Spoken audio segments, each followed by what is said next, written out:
hello, welcome you all to Econometrica. I am Kavya.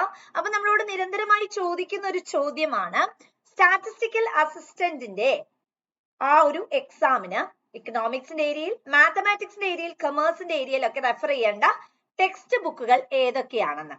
അപ്പം അതിനെക്കുറിച്ചാണ് നമ്മളൊരു വീഡിയോ ചെയ്യാന്ന് വിചാരിക്കുന്നത്. അപ്പൊ അത് തന്നെയാണ് ഇന്ന് നമ്മൾ ഡിസ്കസ് ചെയ്യാനും പോകുന്നത്. സോ ഇന്ന് നമ്മൾ ചർച്ച ചെയ്യാനായി പോകുന്നത് എക്കണോമിക്സുമായിട്ട് നിങ്ങൾ റെഫർ ചെയ്യേണ്ട, എക്കണോമിക്സുമായി റിലേറ്റ് ചെയ്യുന്ന ഏരിയയിൽ നിങ്ങൾ റെഫർ ചെയ്യേണ്ട ബുക്കുകളെ കുറിച്ചാണ്. അപ്പോൾ നിങ്ങൾ ചാനൽ ആദ്യമായിട്ടാണ് കാണുന്നതെങ്കിൽ ഉടനെ തന്നെ സബ്സ്ക്രൈബ് ചെയ്യുക, വീഡിയോ ഇഷ്ടപ്പെട്ടാൽ ലൈക്ക് അമർത്തുക, അതുപോലെ തന്നെ തൊട്ടടുത്തുള്ള ബെൽ ബട്ടൺ അമർത്താൻ ഒരിക്കലും വിട്ടുപോകരുത്, എങ്കിൽ മാത്രമേ നിങ്ങൾക്ക് അടുത്ത നോട്ടിഫിക്കേഷൻ ലഭിക്കുകയുള്ളൂ. അപ്പൊ നമുക്ക് ഏതൊക്കെ എക്കണോമിക്സ് റിലേറ്റഡ് ആയിട്ടുള്ള ബുക്കുകളാണ് നോക്കേണ്ടത് എന്നുള്ളതിനെ കുറിച്ചാണ് നമ്മൾ ഇന്ന് ചർച്ച ചെയ്യുന്നത്. അപ്പൊ എക്കണോമിക്സിന്റെ ഏരിയയിലാണെങ്കിൽ നിങ്ങൾ റെഫർ ചെയ്യേണ്ട ബേസിക് ബുക്സ് എന്ന് പറയുന്നത് principles of micro economics S Chand and H ലാഹൂജയുടെ ബുക്കാണ്. അതുപോലെ തന്നെ അഡ്വാൻസ്ഡ് ഇക്കണോമിക് തിയറി എസ് ചാന്ദിന്റെ പബ്ലിക്കേഷൻ എച്ച് ലാഹൂജയുടെ ബുക്കാണ്. ഈ രണ്ട് എഡിഷനിൽ ഏത് നോക്കിയാലും മതി, അഡ്വാൻസ്ഡ് ആണ് കുറച്ചുകൂടെ ഭേദപ്പെട്ടത്. ഇനി നിങ്ങൾ മാക്രോയുടെ ഏരിയയിലേക്ക് നോക്കുകയാണെങ്കിൽ റിച്ചാർഡ് ടി ഫ്രോയിന്റെ ബുക്ക്, അത് സെക്കൻഡ് എഡിഷൻ കിട്ടുകയാണെങ്കിൽ അത്രയും നല്ലത്, ബിക്കോസ് അതിലാണ് കുറച്ചുകൂടെ കണ്ടന്റ് ഉള്ളത്. Theories and policies macro economics, അതേപോലെ പ്രിൻസിപ്പിൾസ് ഓഫ് മാക്രോ എക്കണോമിക്സ് ഉണ്ട്, റിച്ചാർഡ് ടി ഫ്രോയൻ ആൻഡ് ഡിഗ്ലസ് എഫ് ഗ്രിയറിന്റെ.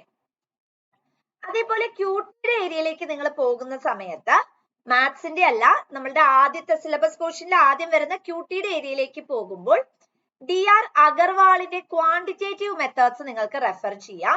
അതേപോലെ തന്നെ LR പോറ്റിയുടെ ക്വാണ്ടിറ്റേറ്റീവ് ടെക്നിക്സും നല്ലൊരു റെഫറൻസ് മെറ്റീരിയൽ ആണ്. അടുത്തത് പബ്ലിക് ഫിനാൻസിന്റെ മേഖലയിലേക്ക് പോകുമ്പോൾ public finance in theory and practice Richard A Musgrave, Peggy B Musgrave, ഇവരുടെ ബുക്ക് നല്ലൊരു ബുക്കാണ്. അതേപോലെ ഇന്റർനാഷണൽ എക്കണോമിക്സിൽ നിങ്ങൾക്ക് റെഫർ ചെയ്യാൻ പറ്റുന്നതാണ് KR ഗുപ്തയുടെ ബുക്ക്. ഇന്റർനാഷണൽ എക്കണോമിക്സിൽ തന്നെ നിങ്ങൾക്ക് റെഫർ ചെയ്യാൻ തിയറി ആൻഡ് പോളിസി എന്ന് പറയുന്ന ഒരു ബുക്ക് ഉണ്ട്.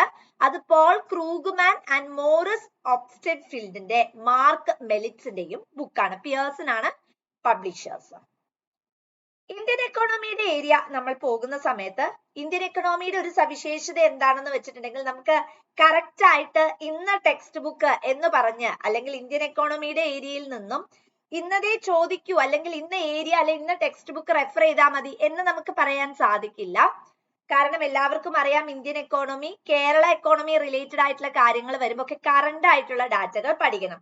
നമ്മുടെ ചാനലിലൂടെ എല്ലാം അത് പ്രൊവൈഡ് ചെയ്യുന്നുമുണ്ട്. ഇന്ത്യൻ എക്കോണമി ആണെങ്കിൽ നിങ്ങൾ റെഫർ ചെയ്യേണ്ടത് VK പുരി, അതുപോലെ തന്നെ SK മിശ്രയുടെ, മിശ്ര ആൻഡ് പുരി എന്ന് പറയും. പണ്ട് മുതൽ തന്നെ എല്ലാ കോളേജുകളിലും തയ്യാർ ചെയ്യുന്ന ഒരു ടെക്സ്റ്റ് ബുക്ക് ആണത്.